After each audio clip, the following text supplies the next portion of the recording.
Chris Aquino, nakakaawa ang sitwasyon ngayon, nakakadurog ng puso, nanghihina na.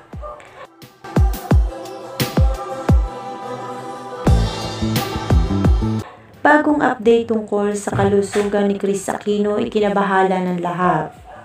Tila mas lalo raw itong nanghihina habang patuloy na lumalaban sa iniinda nitong karamdaman.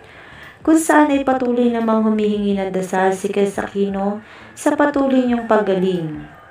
Patuloy siyang nananalig at nagdadasal na malalagpasan niya lahat ng pagsubok na kanyang patuloy na pinagdadaanan ngayon dahil sa sakit niya, kung saan ay bumuhos naman ang maraming mensahe na nagpaabot ng dasal sa kanyang mabilisang paggaling. Kasalukuyan pa rin nasa United States ito at doon na nagpapagaling kasama ang kanyang mga doktor. Nagpapasalamat naman si Chris Aquino dahil sa patuloy sa mga taong nasa paligid niya na hindi siya iniwan, lalong-lalo na ang kanyang 2 anak. Aminado raw siya na nahihirapan na rin siya pero patuloy siyang lumalaban dahil sa kanyang 2 anak na umaasa na gagaling siya. Patuloy na nagpapalakas ng loob niya upang malagpasan ang sakit niya ngayon.